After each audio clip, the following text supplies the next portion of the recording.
আরিফ, কোন অভিযোগের ভিত্তিতে এই অভিযান চলছে আর এখন অভিযান কার্যক্রমে কি চলছে জানাবেন। তো আপনি জানেন যে রাজধানী উন্নয়ন কর্তৃপক্ষ তারা হচ্ছে প্রায় 3400 ভবনকে লক্ষ্য করে হচ্ছে যে এই ভবনগুলো হচ্ছে নকশা বহির্ভূতভাবে হচ্ছে তৈরি করা হয়েছে।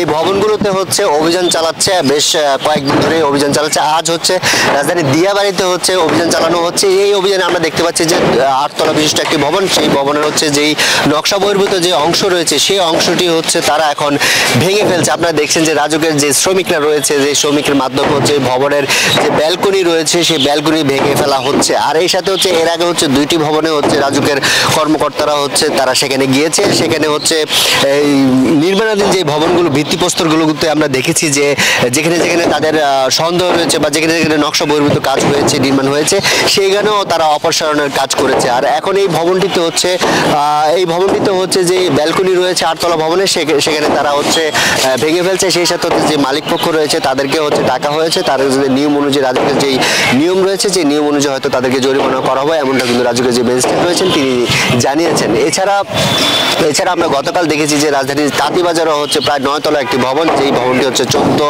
ফিট অতিরিক্ত করা হয়েছে, সেই ভবনটি হচ্ছে সামনের যে 14 ফিট সেটি ভেঙে ফেলা হয়েছে। আর আপনি জানেন যে হচ্ছে যে প্রায় রাজধানী উন্নয়ন কর্তৃপক্ষের নতুন যে চেয়ারম্যান রয়েছেন, সেই চেয়ারম্যানের নির্দেশনা মোতাবেক হচ্ছে প্রায় 3400 ভবন যেগুলো নকশা বহির্ভূত রয়েছে সেই ভবনগুলোকে রিকনস্ট্রাকশন করার জন্য হচ্ছে তারা এই অভিযান পরিচালনা করছে। তারা বলছেন যে আর আমরা রাজুকের কাছে জানতে চেয়েছিলাম যে ধরনের বাড়িতে হচ্ছে মানুষজন বসবাস করে সেক্ষেত্রে আপনারা সেই ভবনের বিরুদ্ধে কি ধরনের ব্যবস্থা নেবেন যদি নকশা বহির্ভূত হয়। তখন তারা আমাদেরকে জানিয়েছিল যে নকশা বহির্ভূত যে ভবনগুলো রয়েছে যদি সেখানে পরিবার বা মানুষজন বসবাস করে সেক্ষেত্রে হচ্ছে সেই ভবনের হচ্ছে গ্যাস এবং পানি সংযোগ হচ্ছে বিচ্ছিন্ন করা হবে। যদি বিচ্ছিন্ন করা হয়, যতক্ষণ পর্যন্ত তারা নকশার আওতায় বা নকশা অনুসরণ করে হচ্ছে রিকনস্ট্রাকশন তারা না করতে পারবে, ততক্ষণ পর্যন্ত ওই ধরনের বাড়িগুলোতে হচ্ছে গ্যাস এবং পানি সংযোগ বিচ্ছিন্ন থাকবে। সেই সাথে এখানকার যেই 8 তলা বিশিষ্ট যে ভবনটি রয়েছে এই ভবনে হচ্ছে এখন ভাঙচুরের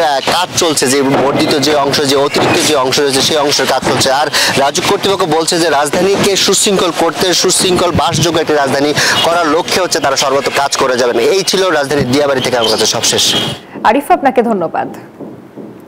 বান্ডেল থাকলে প্রতি সেনমানিতে টাকা বাঁচবে। বিকাশ সেনমানি বান্ডেল কিনে জিতুন প্রতি লেনদেনে।